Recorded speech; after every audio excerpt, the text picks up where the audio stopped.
Gambling has changed. It used to be you'd lose your money on slots in Vegas, but today, not only can you do that, you can also bet on your favorite sports team, on the opening coin toss, on this individual pitch, or on all three in a parlay. You can do it from your phone, your tablet, your Apple Watch. You don't just have to gamble on sports, you can gamble on esports, on video game items, on slots with those items. You can do it in Roblox or on regular stocks, on meme stocks, gamble with calls, gamble on earning calls, gamble on calls with earning calls. You can gamble on political events, world events. You can bet if Zelensky's going to wear a suit before July, if Jerome Powell is going to say inflation 50 or 60 times in September. And you don't just have to gamble on that. You can gamble on crypto coins, Trump coin, Dogecoin, Fartcoin. You can gamble on the champion of Fartcoin coin, and you can gamble on any of the posts the champion of Fartcoin has ever made on whether they will become popular or not.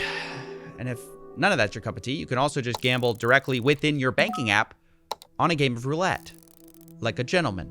And don't even get me started on the ads. If you turn on sports, esports, podcasts, not even my favorite political show is safe. Shout out to Prize Picks, the best app to fire on sports in the game. You will be bombarded with gambling ads by every famous person you've ever heard of. DraftKings. Sportsbook.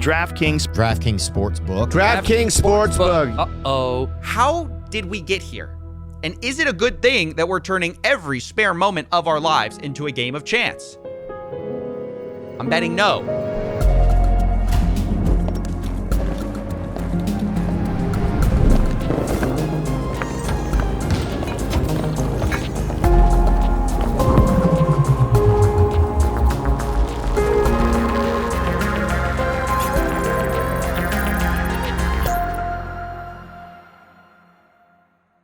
There are three things responsible for gambling becoming more mainstream, but the first and biggest trend is simply the mainstream becoming more like gambling. See, Silicon Valley learned a decade ago that gambling mechanics are incredibly good for user retention, so they put them everywhere. Let's say you're shopping online. Well, now you can spin a wheel to unlock prizes. Or if you're playing video games, you can open a loot box, get some randomized items. You can even use those items as virtual currency in a casino we've made a 3-part series about. Or maybe you don't have a problem with loot boxes for adults, but we've also put them in kids' video games because, gotta start them young. Roblox is the largest game for minors, and they are stuffed with randomized loot boxes. But even if that's fine for you, what about the third-party websites which, against TOS, allow full gambling based on a kid's game? And yes, there are actual kids gambling on these apps. Right, I just won a bit of profit there. I had 200 Robux. No, I had 200 Robux in profit, 100 Robux in profit, but I lost them. But I had 50 Robux and I lost it, and I thought I got 50 Robux again. So on this, mine's on Robux World, what I'm gonna do is buy 40 crates now. No, not 40 crates, but like 44 crates. That looks good. Let's go.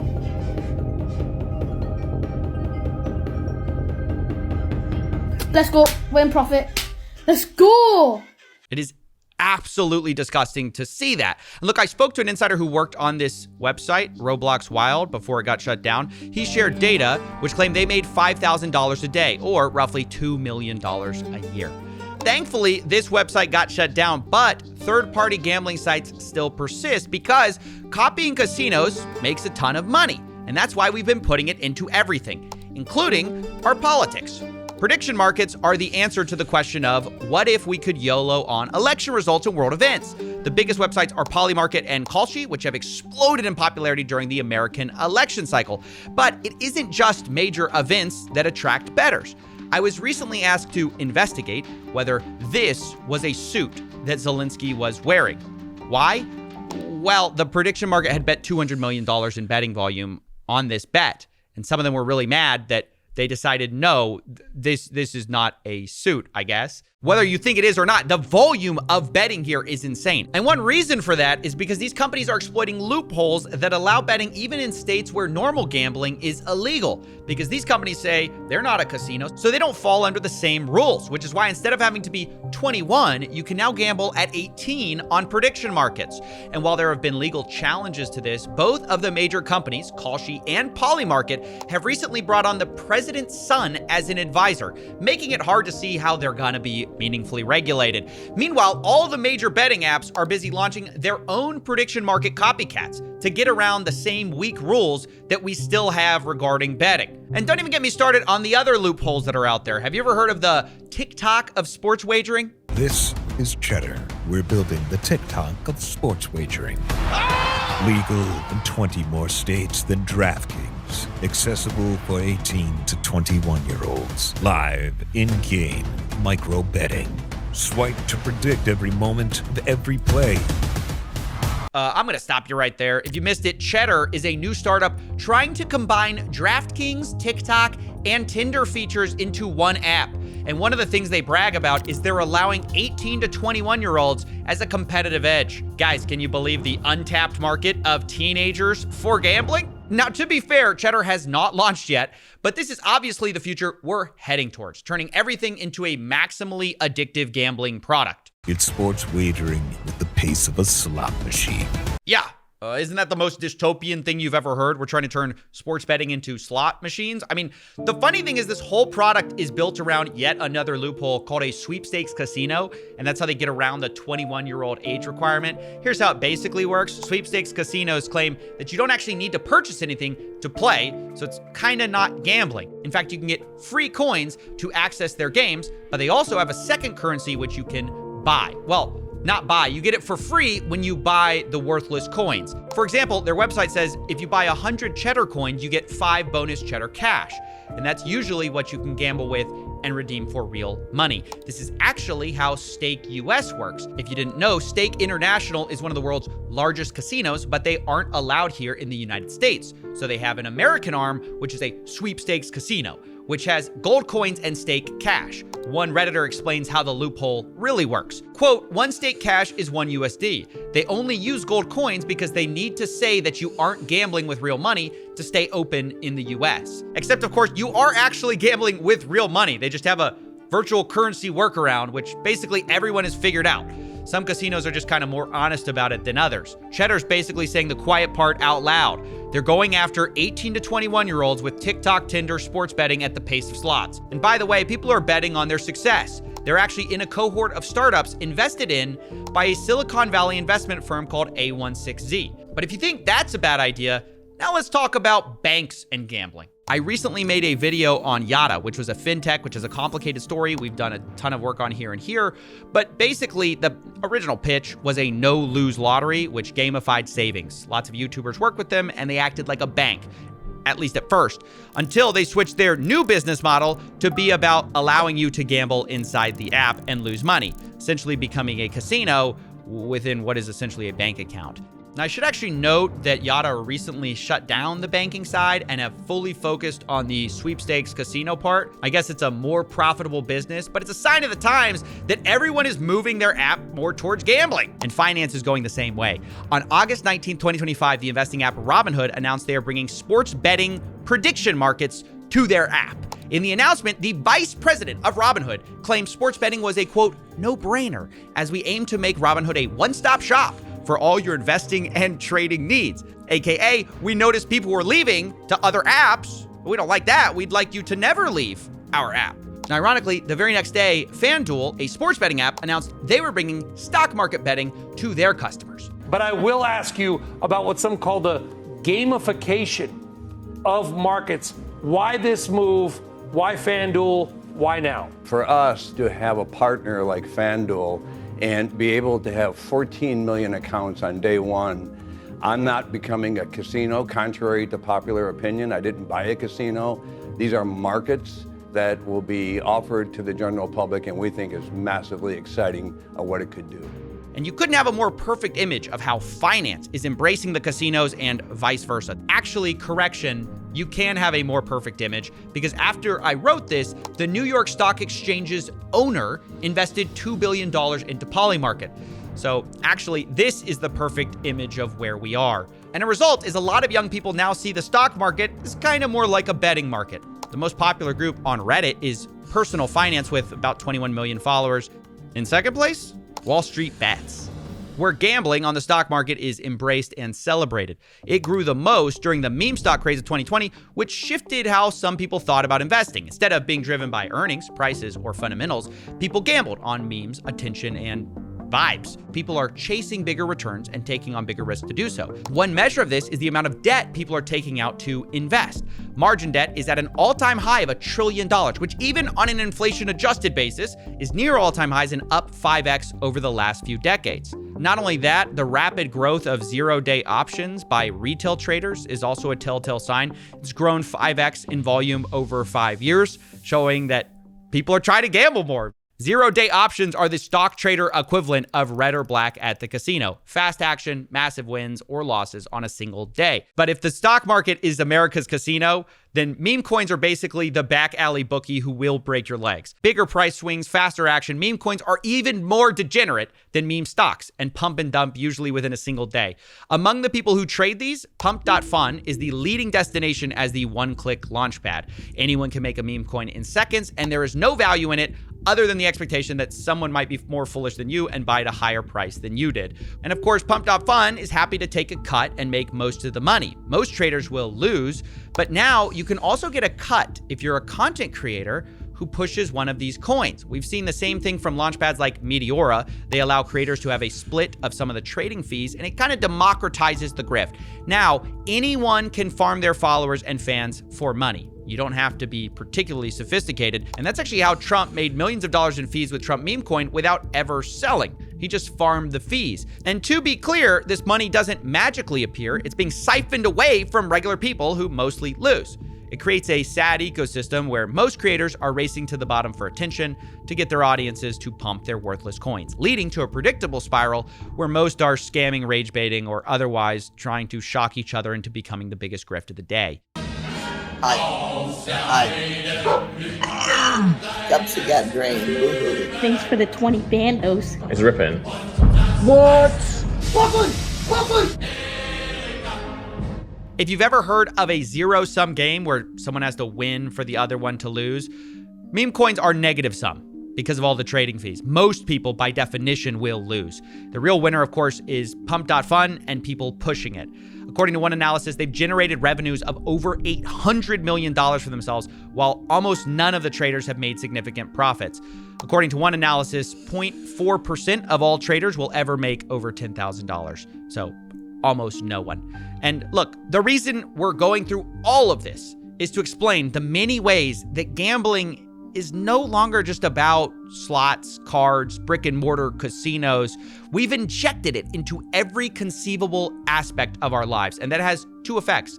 One, it's inescapable. You cannot avoid gambling by avoiding Vegas anymore. It's literally everywhere. And then two, it's also harder to understand and study because most researchers are studying like casinos, sports betting, but so much of gambling is not that anymore. So as we get to the numbers of this stuff, remember, everything's going to be an undercount.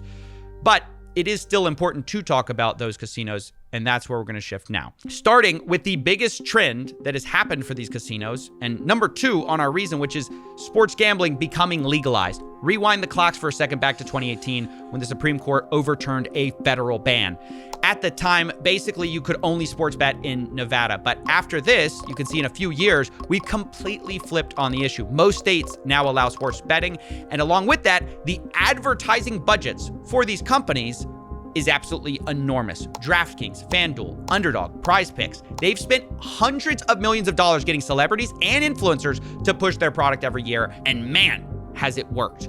As I'm writing this, the number 1 sports app on the App Store is not sports. It's not ESPN. ESPN and the NFL are second and third. The number 1 sports app is actually DraftKings. And in the top 10, half of those apps are sports betting, which is insane. There are 2 reasons for this. Obviously, one, hundreds of millions in advertising, but the second is what are called inducements, which is when these apps will incentivize players to download them and place a bet, sometimes literally offering what seems like free money.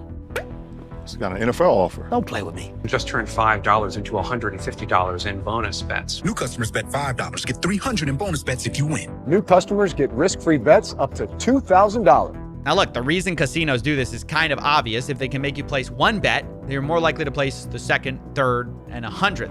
But even setting aside the fine print of these weird offers, does it not strike anyone else as weird that we're allowing gambling companies to give away free stuff? Imagine the cigarette industry told you, buy your first pack, get 50 free packs free to get you started.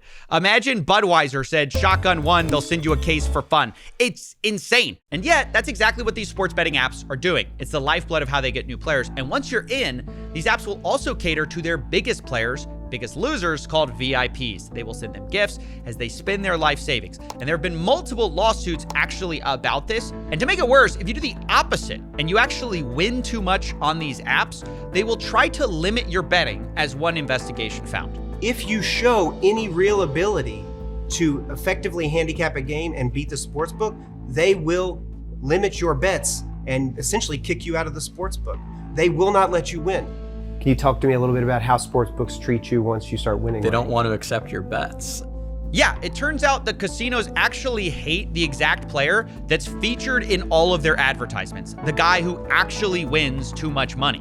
Which is actually so crooked when you think about it, that if you're one of the few people who achieves what they're promoting, they actually don't want you. Now, as I was writing this story, another massive scandal actually broke in the sports betting world, which is even more corrupt than not allowing winners. But as you now know, individuals such as Chauncey Billups, Damon Jones, and Terry Rozier were taken into custody today. Former, current NBA players and coaches. What you don't know is that this is an illegal gambling operation and sports rigging operation that spanned the course of years. That's right, the FBI just exposed a massive sports rigging scheme that was using these apps to win money on rigged basketball games. One example of this was March 23rd, 2023, when an NBA player, Terry Rozier, told a friend ahead of time that he was going to go out early on a foot injury. And so that night, $200,000 in bets were placed on his underperformance because no one else knew that he was injured. And a few minutes after Terry kind of limping around, he left the game and the bets paid off. A few days later, Terry Rozier and his friend allegedly counted the money at his house from the fraudulent wagering scheme. And this was one of several rigged games the FBI alleged, but the media was quick to point out this isn't even the first time someone was caught doing something like this. Jonte Porter, who played for the Toronto Raptors, has already pled guilty. He's already pled guilty. He's awaiting sentencing for doing just what Rozier and Jones are accused of. So this train has already left the station, Laura. And I have to tell you, when Jeff Teague, an NBA player, says, oh, there's betting everywhere, it is everywhere. I've done ads for DraftKings. LeBron James has done ads for DraftKings. In fact, ESPN, when they were reporting this story this morning, they're having programming, people talking just like you and me, talking about this scandal on the press conference the FBI was giving. And underneath them on the ticker was an ad for ESPN Bet, which is ESPN's own sportsbook. Yeah, the irony of all of this is that the same people who condemn illegal betting going on are simultaneously pushing the sports books which create the opportunity.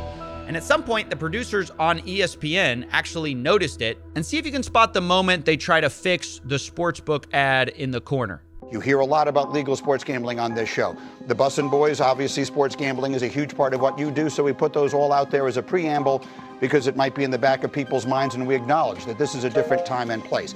However, there is a fine line, not so fine, there is a bold line that obviously has to be drawn. Well, that's a little awkward. You're actually supposed to remove the ad for sports betting before talking about sports rigging.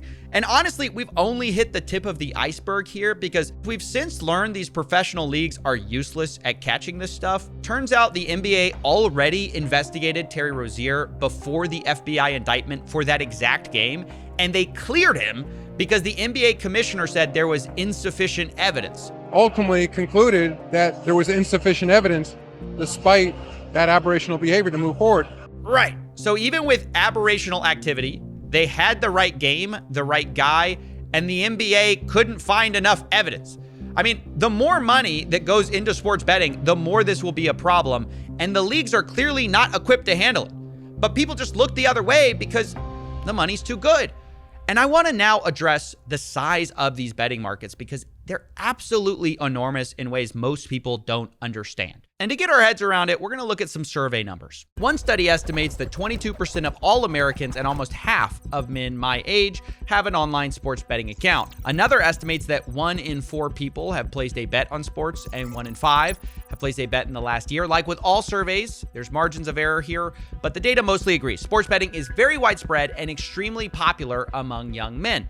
And for the ones who get addicted, it's financially devastating. One recent study looked at Americans' finances before and after sports betting was legalized by their state. They found that bankruptcy rates rise approximately 10% after legalization. Another paper looked at financial stability, noting that for households that do bet, they spend on average about $720 a year sports betting. And the study found that for every dollar someone deposits for betting, there's a reduction in net investments of just under $1. As people gamble more, they invest less, which means their financial future is worse. Makes sense.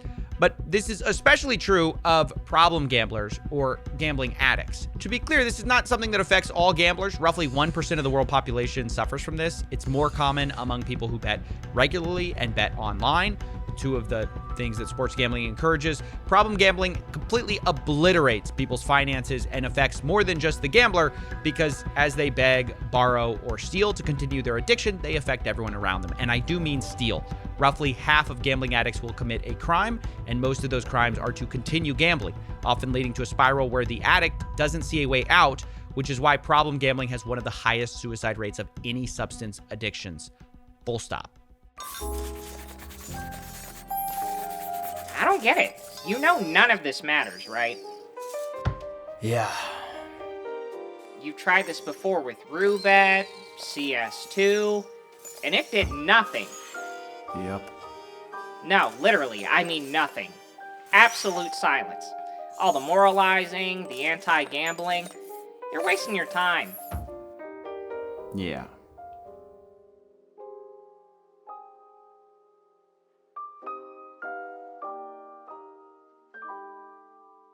Let me tell you a story.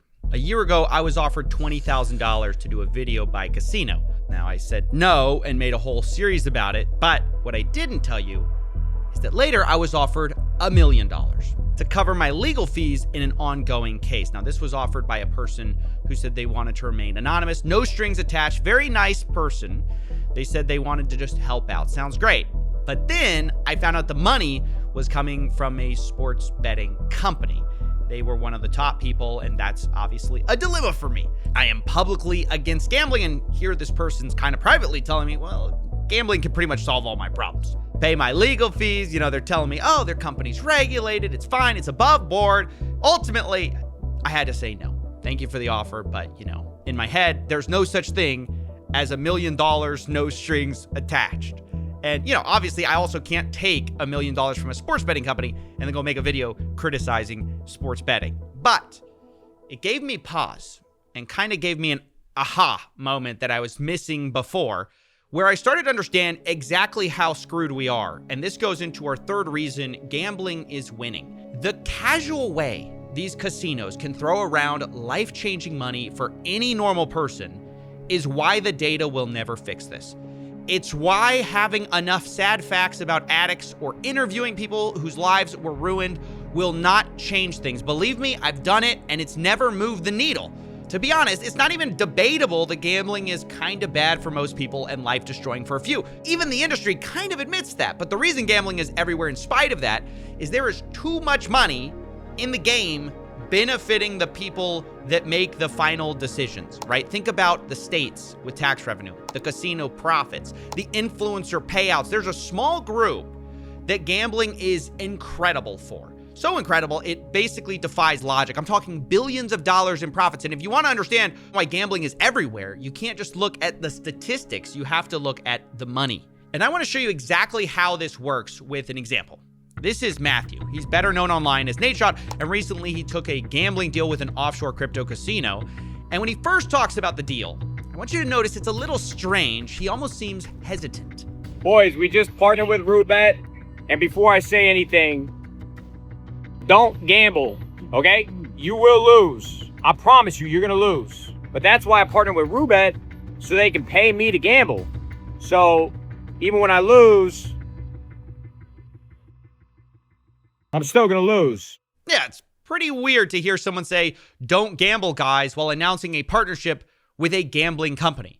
Nadeshot implies that he may lose money, but in fact, he later admits that it's the most money he's ever been paid.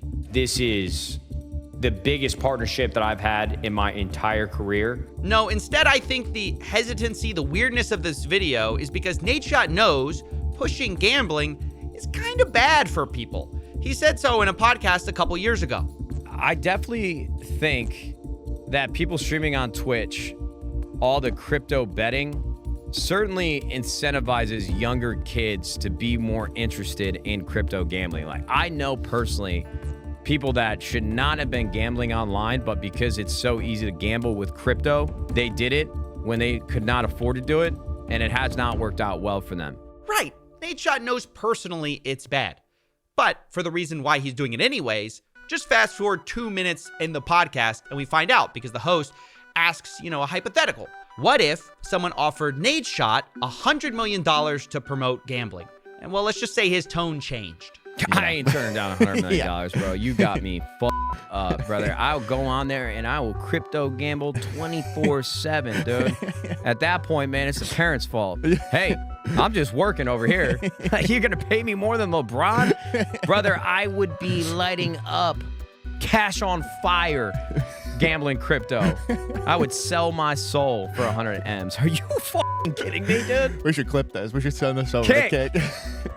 I won't sleep. I will be your workhorse. You want me to pump blue chews and crypto gambling? I will do it all. You got me fucked up. Them kids, dude. Fuck them kids. Look, I'm just going to say, you can say he's wrong for saying that. He's a bad person for saying that. But the reality is, this is why gambling is winning. The casinos have so much money, they are buying people's souls. Even people who kind of admit gambling's kind of bad. Put enough money on the table, and Nadeshot says, hey, fuck them kids. And by the way, speaking of fucking them kids, let's talk about Drake. W's in the shot. It isn't just streamers or influencers taking deals. It's the biggest rapper on the planet. He signed a reported $100 million deal recently with Stake, the crypto casino, which is wild. There's really no endorsement deals like that anywhere else that hit those kind of numbers. And just like Nadeshot, Drake wants you to know that, even though he's taking the money, gambling isn't for everyone. Recently, he posted an $8 million loss, saying, gotta share the other side of gambling. Now, maybe some of you think that's brave, but to me, I see that and go, Drake, that is the only side of gambling for most people. If any normal person lost $8 million, their life is over and their legs are broken. You're the only one with another side to this whole thing. Where, to be clear, that other side is reportedly getting paid $100 million. And to be clear, it's a lot of people taking these deals. I'm not trying to single anyone out. Let's also take Kevin Hart, right? One of the world's smallest comedians. He pushes DraftKings. And this one I find really bizarre. Do me a favor, man. Go to the DraftKings app. Look at what I'm betting on. Look at why I'm betting on. Place your bets. All the action is here. DraftKings, Kevin Hart. I'm not even going to ask why Kevin needs you to get on DraftKings and bet. The fact is he's worth a reported $450 million. But the real thing I find so gross about this is that Kevin Hart has gone on podcasts and talked about the need for financial literacy. He talked about this on Joe Rogan. The biggest problem within our community is knowledge. We don't know. Debt is welcomed because it's celebrated. That's all we know. The knowledge isn't given. So it's not till you obtain that knowledge and understanding that you go, oh, this is why you put money up. This is how you increase versus decrease. Oh, this is how you earn on your money. Oh, wow. I can gain wealth by investing in what? The stock world is what? How many people partake in the stock world? And is there a part that isn't necessarily gambling? Is there a low risk part? The information isn't there. Yeah, Kev, maybe the information isn't there on the stock market part, which isn't gambling, because you're too busy telling them about actual gambling. Understand that Kevin Hart is not just a guy who sometimes talks about it on podcasts either. He has a whole partnership, an actual partnership with Chase Bank, where they ran a campaign to improve financial literacy. But then Kevin goes on the side and he's pushing DraftKings, which preys on people's financial illiteracy. And while we're talking about small comedians with big bank accounts, let's talk about Joe Rogan too. And listen, I'm not trying to be high and mighty with all this stuff. I know it sounds a bit like that, but believe me, I am eye level with these guys, okay? I'm very short too. You can't tell behind the $10 million studio desk, but no offense is intended here. We got to discuss, though, how the biggest comedians in the world, biggest, smallest comedians, are pushing DraftKings. Didn't Joe get a $250 million deal from Spotify? I didn't realize before this video, how many gambling ads he has been running recently. In the month of September alone, there were 11 DraftKings ads in 14 videos. And with Joe especially, it's weird because he's the guy who rants against Big Pharma's manipulative advertising. If you can advertise, you can manipulate people and change their opinion based on theatrics. So many. Everyone gets a free bet. We all want to win. Hey, let's win together. You know what to do. You have music and people dancing and holding hands and spinning around in a wheat field. Like, that is so manipulative. And we are subject to manipulation. And when it's something that is so important, like making critical health decisions, there's so many of these commercials. Like, so many times I'm watching television, I'm like, how many goddamn drug commercials are there? By the way, I agree with them. We are being manipulated, but change a few words from that rant, and you could say the exact same thing about how gambling is pushed. Casinos are also manipulative. They don't advertise the actual reality where people lose. Instead, they say things like winning, cashing in, opportunity. And Joe Rogan's a part of that. Every game is another chance to cash in. Don't just watch the action, win with it. Every snap is loaded with opportunity. That is just as manipulative as pharma ads pushing pills that may end up addicting you. In both cases, the collateral damage are the addicts we created along the way. And I guess I have to ask, maybe people think, oh, one's worse than the other. Is there that much of a difference between a drug addict and a gambling addict? No, really, I'm asking. It's like, if you see the drug addict, you see him, he's shooting up or whatever it is, and you see him fainting, you go, oh, that poor bastard. But when you see a guy who's fully in the grips of gambling, trying to figure out how to get his money back, and he's all jazzed up with adrenaline, he doesn't understand why. It's just like cocaine, it's just like drug abuse, it's just like the opiate problem, it's just like anything else. It could you and I both know people who have lost their lives gambling. Okay, you've seen people in pool halls. You see how they get, Joe Rogan. There's no difference in the drug addict and the gambling addict. Not at all. No difference. So there is no difference. Then why do we shake our head at the Sackler family and pharmaceutical execs who push pills that ruin people's lives, but somehow nobody cares we're doing a very similar thing with gambling? At every level of society, we are shoving this down people's throats. And it's not that I mind if people gamble individually, but we are pushing it on people who otherwise would not have done it, because everything is gambling now, from sports to entertainment to investing. It is totally inescapable, and we're moving the casino from Vegas directly into people's pockets, connecting to their bank accounts. I don't know exactly how this is going to end, but it doesn't take a genius to see where it's going to lead. Gambling is going to be a much larger problem for people, and especially young men. And the saddest part is, there's no amount of data or facts that I can give you that's going to stop that. There's just too much money at stake.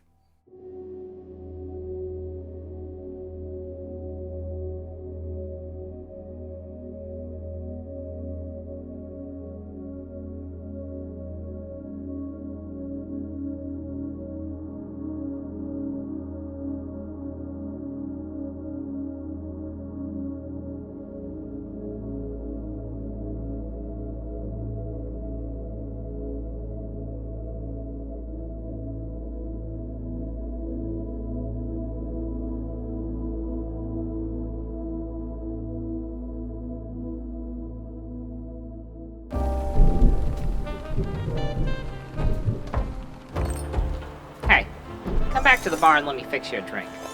The weather isn't changing anytime soon. You know, all it would take is basic advertising rules or legislative change to put a stop to half of this stuff. That's the thing. Money makes the world move, Coffee. And the people who write the rules like them just the way they are. Do you really think it's worth all of this, though? Like, just for a little more money? Hey, you said it yourself, didn't you? It's not just a little money. It's a lot more money. If people would sell their soul for $100 million, well, imagine what they do for billions. You know, maybe it is time for that drink.